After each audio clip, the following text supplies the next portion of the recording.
Viewers, कैसे हैं जनाब? आप लोग खैरियत से हैं? चंद दिन पहले मुफ्ती अब्दुल कवी साहब को मैंने पकड़ा था जी DH मुल्तान में, और उनका जो इंटरव्यू हुआ था उसमें बड़ी ढेर सारी दिलचस्प बातें हुई थी। वीडियो अच्छी जा रही है, उसके नीचे जो कमेंट्स हैं वो भी बड़े मज़ाहिया है, ज़बरदस्त किस्म के हैं। चौधरी अदनान साहब खानेवाल के मारूफ तजिया निगार भी हैं। इनके बहुत सारे ये यूट्यूब चैनल भी अपना चलाते हैं, स्टोरीज भी बड़ी दिलचस्प सुनाते हैं। चौधरी साहब, बहुत शुक्रिया कि आपने हमें टाइम दिया। आपसे सवाल ये है कि ये जो मुफ्ती कवि वाला सीन है और राखी वाला सीन है, ये क्या समझते हैं आपको कि ये क्या चल रहा है? बताइएगा जरा। जी ठीक है, बताएं। मेरी खामोशी से आप अंदाजा लगा लें। अच्छा, करके मैं क्या कह रहा हूँ। अच्छा व्यूअर्स, भाटी साहब ने इंटरव्यू तो कर लिया, लेकिन भाटी साहब ने मेरा इख्तलाफ आ। ठीक है जी। भाटी साहब, तुसी ये दसो कि मुफ्ती क्यों कह रहे हो? उन्होंने जबकि अपनी रुयत हलाल कमेटी उन्होंने कट दिता। नहीं वो सारे उन्होंने सर, सनत लाते- है उन्होंने कोल। नहीं, सनत ते है, लेकिन एक सनत वाला बंदा जिहड़ा कि वाला बंदा कदी कंदील बलोच ਦੇ ਚੱਕਰ 'ਚ, ਕਦੀ ਹਰੀਮ ਸ਼ਾਹ ਦੇ ਚੱਕਰ 'ਚ, ਬਹੁਤ ਸਾਰੇ ਹੋਰ ਵੀ ਸਕੈਂਡਲ ਉਹਨਾਂ ਦੇ ਹੈਗੇ ਆ। ਬਿਲਕੁਲ ਜੀ। ਤੇ ਮੈਂ ਕੁਝ ਜਗ੍ਹਾ ਤੇ ਕੁਝ ਹੋਰ ਵੀ ਨੋਟ ਕੀਤਾ ਕਿ ਉਹ ਕੁਝ ਮੈਂ ਜ਼ਾਹਿਰ ਨਹੀਂ ਹਾਂਜੀ ਹਾਂਜੀ ਹਾਂਜੀ, ਸ਼ਾਇਦ ਵੀ ਪੀਂਦੇ ਰਹੇ ਨੇ। ਹਾਂ, ਸ਼ਾਇਦ ਦਾ ਵੀ ਰੌਲਾ ਹੈਗਾ। ਤੇ ਹੁਣ ਤੁਸੀਂ ਇਹ ਸੋਚੋ ਵੀ ਰਾਖੀ ਚੰਗੀ ਭਲੀ ਸੋਹਣੀ ਕੁੜੀ ਆ, ਹਕੀਮ ਸਾਹਿਬ, ਹਕੀਮ ਕਹਿ ਰਿਹਾ, ਮੁਫਤੀ ਸਾਹਿਬ ਹਕੀਮ ਹੀ ਕਹਿ ਲਓ, ਉਹਨਾਂ ਨੂੰ ਮੌਲਵੀਆਂ ਦੇ ਹਕੀਮ ਆ। ਤੇ ਉਹ ਹੁਣ ਪਤਾ ਨਹੀਂ ਕਿਹੜਾ ਕੁਸ਼ਤਾ ਖਾਂਦੇ ਆ ਵੀ 70 ਸਾਲ ਉਮਰ ਹੋ ਗਈ ਆ, ਕਿਸੇ ਜਵਾਨ ਬੰਦੇ ਨੂੰ ਟਾਈਮ ਮੌਕਾ ਦੇਣ ਤੇ ਉਹ ਅੱਗੇ ਵਧੇ। ਹੁਣ ਪਾਕਿਸਤਾਨੀਆਂ ਦੇ ਹਾਲਾਤ ਤੇ ਇਹੀ ਹੈ ਕਿ ਅੱਗੇ ਉਹ ਆਪਣੇ ਕ੍ਰਿਕਟਰ ਨੇ ਸਾਨੀਆ ਮਿਰਜ਼ਾ ਨਾਲ ਵਿਆਹ ਕੀਤਾ ਸੀ, ਮੁੜ ਕੇ ਉਹਨੂੰ ਛੱਡ ਦਿੱਤਾ। ਹਾਂਜੀ, ਦੇਖੋ ਜੀ, ਅਗਰ ਤੁਸੀਂ ਦੂਸਰੇ ਮੁਲਕ ਦੇ ਵਿੱਚ ਜਾ ਕੇ ਇਹੋ ਜਿਹਾ ਪੰਗਾ ਕਰਦੇ ਹੋ ਤੇ ਫਿਰ ਉਹਦੇ ਵਿੱਚ ਆਪਣੀ ਰਿਸਪੈਕਟ ਵਿਖਾਓ, इज्जत दो, इज्जत लो। अच्छा चौधरी साहब, इख्तलाफ जाती हो सकता है, बात मतलब मेरा जो सवाल है आपसे वो ये है कि क्या ये जस्ट फॉर फन है या ये सोशल मीडिया पे फेम हासिल करने के लिए? दोनों तरफ से, क्योंकि राखी वो पहले उसने राखी बन गई। हाँ जी, वो तो मुकर गई परसों दी। अच्छा जी। वो आख्या कि मैं कभी ना ब्याह नहीं करना, मैं बुढ़े नाल की करना जाके, सही, मैनू कोई जवान बंदा दो। लेकिन उसी राखी ने 2 दिन पहले ये भी कहा था कि मुफ्ती साहब जो है वो आलू का पकौड़ा लगते हैं, वो जिम करें, और जिस रात मैंने उनको पकड़ा था वो भाग रहे थे। वो मुफ्ती साहब की बेइज्जती कर रही है। अच्छा, मुफ्ती साहब महसूस ही नहीं करते, ये तो छोड़े हुए खड़े ने। मतलब वो सोच नहीं रहे कि मेरी बेइज्जती हो रही। ये तो वो हाल हो गया कि एक अन्ना सीगा, वो गया किसी महफल 'ਚ, ਉਹਦੇ ਨਾਲ ਇੱਕ ਬੰਦਾ ਸੀਗਾ। ਉਹਨੇ ਕਿਹਾ ਵੀ ਜਦੋਂ ਆਪਾਂ ਨਾ ਖਾਣਾ ਸ਼ੁਰੂ ਹੋਵੇ ਤੇ ਜੇ ਬੰਦੇ ਤੇਜ਼ ਖਾ ਰਹੇ ਹੋਣ ਤਾਂ ਮੈਨੂੰ ਕੋਣੀ ਮਾਰੀ। ਠੀਕ ਹੈ। ਉਹ ਬੰਦਾ ਹੁਣ ਭੁੱਲ ਗਿਆ। ਠੀਕ ਹੈ। ਖਾਣਾ ਖਾਣ ਲੱਗੇ ਤੇ ਮੌਲਵੀ ਸਾਹਿਬ ਤੇਜ਼ ਖਾ ਰਹੇ ਸੀ, ਉਹਨੇ ਬੰਦੇ ਨੇ ਹੁਣ ਸਲੋ ਕਰਾਉਣਾ ਸੀ, ਉਹ ਭੁੱਲ ਗਿਆ। ਉਹਨੇ ਕੋਣੀ ਮਾਰੀ ਕਿ ਮੌਲਵੀ ਹੌਲੀ ਹੋ ਜਾਵੇ, ਤੇਜ਼ ਹੋ ਗਿਆ, ਮੌਲਵੀ ਤੇਜ਼ ਹੋ ਗਿਆ। ਠੀਕ ਹੈ। ਉਹ ਹੁਣ ਹੋਰ ਤੇਜ਼ ਹੋਇਆ ਤੇ ਉਹ ਜਿੰਨੀ ਵਾਰੀ ਕੋਣੀ ਮਾਰੀ ਜਾਵੇ, ਅਖੀਰ ਮੌਲਵੀ ਦੋਨਾਂ ਹੱਥਾਂ ਨਾਲ ਸ਼ੁਰੂ। ਠੀਕ ਹੈ। ਮੁਫਤੀ ਸਾਹਿਬ ਦਾ ਉਹੀ ਹਾਲ ਆ। ਮੁਫਤੀ ਸਾਹਿਬ ਨੂੰ ਰਾਖੀ ਹਲਵਾ ਹੀ ਲੱਗ ਰਹੀ ਆ। ਠੀਕ ਹੈ। ਉਹ ਅੱਗੋਂ ਕਹਿ ਰਹੀ ਹੈ ਕਿ ਤੁਸੀਂ ਜਾਓ ਆਪਣਾ ਕੰਮ ਕਰੋ, ਤੇ ਮੁਫਤੀ ਸਾਹਿਬ ਜਿਹੜੇ ਆ ਉਹ ਕਹਿੰਦੇ ਆ ਕਿ ਨਹੀਂ, ਇਹ ਤਾਂ ਮੈਨੂੰ ਸੱਦ ਰਹੀ ਹੈ, ਇਹ ਤਾਂ ਮੈਨੂੰ ਸਿਰਫ ਵਿਖਾਵਾ ਕਰ ਰਹੀ ਹੈ ਕਿ ਮੈਂ ਤੁਹਾਨੂੰ ਪਸੰਦ ਨਹੀਂ ਕਰਦੀ, ਮੈਂ ਪਤਾ ਨਹੀਂ ਕਿਹੜਾ गुलाब दा फूल या केड़ा सिंगाड़ा आ जेड़ा कि उन्होंने बहुत पसंद आया पिया। सही। अच्छा सर जी, ये सोशल मीडिया और मुफ्ती साहब की बात आ गई, हमारे जो कौमी चैनल्स हैं वो किस तरफ जा रहे हैं? मतलब कि मुफ्ती अब्दुल कवी अब रोजाना रात को एक नेशनल नए टीवी पे किसी भी टीवी शो में बैठ के वो बात कर रहे होते हैं, टीवी तो हम किस तरफ जा रहे हैं? टीवी चैनलों के बारे में की दसा, वो टीवी चैनल वाले नो रेटिंग चाहिए। ਜਦੋਂ ਦਾ सोशल मीडिया एक्टिव हो गया ना, टीवी चैनल ਤੁਹਾਨੂੰ ਕਿੰਨਾ ਚਿਰ ਹੋ ਗਿਆ टीवी ਵੇਖਿਆ? नहीं देखा, बड़े दिन हो गए। मैं खुद तकरीबन कोई कह लो कि 3 साल हो गए टीवी ਦਾ ਮੂੰਹ ਨਹੀਂ ਵੇਖਿਆ। ਠੀਕ ਹੈ। ਤੇ ਉਹਨਾਂ ਦੀ ਰੇਟਿੰਗ ਘਟੀ ਪਈ ਆ। ਉਹ ਤੇ ਇਹੋ ਜਿਹਾ ਕੰਮ ਲੱਭਦੇ ਆ ਕਿ ਜਿਹੜੀਆਂ ਘਰ ਦੀਆਂ ਔਰਤਾਂ ਵੇਖਣ, ਔਰਤਾਂ ਹੀ ਵੇਖਦੀਆਂ ਟੀਵੀ, ਔਰਤਾਂ ਵੇਖਣ, ਵੇਖ ਕੇ ਸ਼ਾਮ ਨੂੰ ਆ ਕੇ ਉਹਨਾਂ ਦੇ ਘਰ 'ਚ ਲੜਾਈ ਹੋਈ ਹੋਵੇ, ਅਗਲੇ ਦਿਨ ਤਲਾਕ ਹੋਈ ਹੋਵੇ, ਔਰਤਾਂ ਨਵਾਂ ਬੰਦਾ ਲੱਭ ਰਹੀਆਂ ਹੋਣ।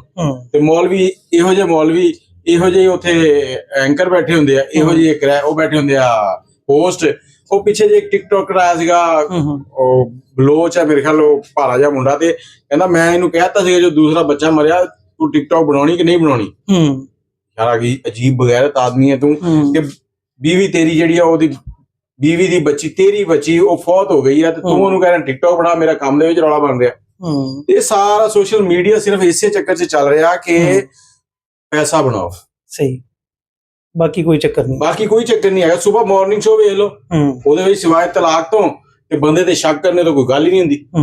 ਮਾਰਨਿੰਗ ਸ਼ੋ 'ਚ ਹਾਲਾਂਕਿ ਦੱਸਿਆ ਜਾਵੇ ਕਿ ਔਰਤਾਂ ਨੂੰ ਤੁਸੀਂ ਬੰਦੇ ਦੀ ਇੱਜ਼ਤ ਕਿਸ ਤਰ੍ਹਾਂ ਕਰਨੀ ਹੈ, ਉਹਨਾਂ ਨੇ ਸਿਰਫ ਇੱਕੋ ਹੀ ਕੰਮ ਫੜਿਆ ਕਿ ਬੰਦੇ ਨੂੰ ਥੱਲੇ ਕਿੱਦਾਂ ਲਾਣਾ ਤੇ ਮਰਦ ਥੱਲੇ ਨਹੀਂ ਲੱਗਦਾ ਕਦੀ ਮਰਦ ਇਗਨੋਰ ਕਰ ਜਵੇ ਅੱਲਾ ਗੱਲ ਆ ਲੇਕਿਨ ਥੱਲੇ ਨਹੀਂ ਲੱਗਦਾ ਜਿੱਥੇ ਕਿਤੇ ਜਾ ਕੇ ਉਹਨੂੰ ਗੁੱਸਾ ਆ ਜਾਂਦਾ ਆ ਫਿਰ ਔਰਤ ਪਛਤਾਉਂਦੀ ਆ ਉਹ ਅੱਲਾਹ ਤਾਲਾ ਨੇ ਜਿਹੜਾ ਨਾ ਤਲਾਕ ਵਾਲਾ ਜਿਹੜਾ ਹੱਕ ਹੈ ਮਰਦ ਦੇ ਹੱਕ 'ਚ ਇਸ ਲਈ ਰੱਖਿਆ ਜੇ ਔਰਤਾਂ ਦੇ ਹੱਕ 'ਚ ਹੁੰਦਾ ਤਾਂ ਹੁਣ ਤੱਕ ਤੇ ਰੋਜ਼ ਇੱਕ ਔਰਤ 50 ਵਿਆਹ ਕਰਦੀ 50 ਤਲਾਕਾਂ ਲੈਂਦੀ ਬਿਲਕੁਲ ਸਹੀ ਹੁਣ ਤੁਸੀਂ ਦੱਸੋ ਕਿ ਤੁਸੀਂ ਮੁਫਤੀ ਕਵੀ साहब ਨੂੰ सपोर्ट करते हो कि नहीं मेरा सवाल है मेरा जो इंटरव्यू करने का मकसद था मुफ्ती साहब का वो भी वही था जो आप कह रहे हैं कि सोशल मीडिया और टीवी चैनल्स पे बैठ के मुफ्ती साहब देखें मुफ्ती साहब सिर्फ स्टंट कर रहे हैं ठीक है ਇਹ ਸਟੰਟ ਦਾ ਫਾਇਦਾ ਉਹ ਹੋ ਰਿਹਾ ਕਿ ਮੁਫਤੀ ਸਾਹਿਬ ਫਿਰ ਖਬਰਾਂ 'ਚ ਆ ਰਹੇ ਆ ਟੀਵੀ ਚੈਨਲ ਵਾਲੇ ਜਿਹੜੇ ਮੁਫਤੀ ਸਾਹਿਬ ਨੂੰ ਜਦੋਂ ਰਾਤ ਨੂੰ ਬਿਠਾਉਂਦੇ ਆ ਨਾ ਚੈਨਲ ਤੇ ਮਾਲ ਲੈਂਦੇ ਮੁਫਤੀ ਸਾਹਿਬ ਐਵੇਂ ਨਹੀਂ ਜਾ ਕੇ ਬਹਿ ਜਾਂਦੇ ਮੁਫਤੀ ਸਾਹਿਬ ਮਾਲ ਦਿੰਦੇ ਨੇ ਲੈਂਦੇ ਨੇ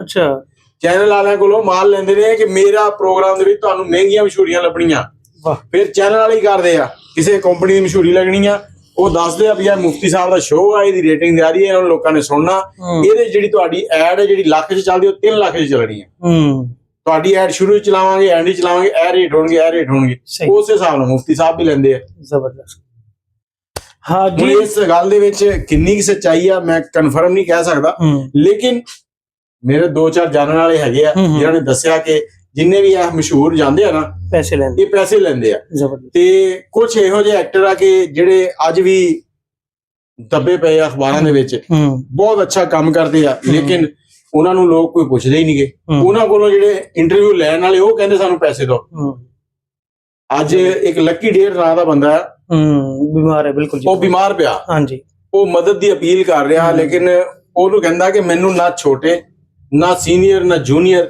कोई आज तक कोई मदद करने आया कोई मिलन नहीं आता आगे सोच लो अलमिया है जी बिल्कुल अच्छा वीवर्स मुफ्ती साहब के बारे में अदनान भाई ने बड़ी खुल के बात कर दी है मौक़िफ़ मेरा भी यही है इंटरव्यू लेना ये मतलब हमारा ज़ाहिर बात है मीडिया का काम है लेना होता है बाकी दवाखाने में और मुफ्ती साहब की एक वो बड़ी अजीब सी बात है कि वो कहते हैं कि मैंने गाड़ी बनवाई है जो ऐसे दवाई अब यार ये इशारे करने बनते हैं सर इशारे नहीं एक और बात भी है ना वहां पे आप लोगों को पता होगा कि मैंने सवाल मुफ्ती साहब से किया था कि भाई कौन सी माजून खाते हैं एक मशहूर हकीम है जिनका पिछले दिनों में सॉफ्टवेयर भी अपडेट हुआ है उसका इंटरव्यू भी मेरे चैनल पे पड़ा हुआ होगा नाम उल्टा सा है वो उसने चेंज कर लिया नाम तो नाम मैं नहीं लूंगा उसकी एक माजून थी बनाई हुई और जिसका नाम भी बड़ा मशहूर था बस लिया भी नहीं जा सकता ना तो उन्होंने कहा था कि भाई वो कोई पेटेंट बंदा नहीं है तो भाई मैंने बड़ी मेहनत की मैंने फिर वो पेटेंट बंदा ढूंढा कि भाई हकीम साहब खाते क्या है अपना मुफ्ती साहब ये पीछे मजून पड़ी हुई है जी बाद में मुझे पता चला कि यहाँ से पैक होके जा रही है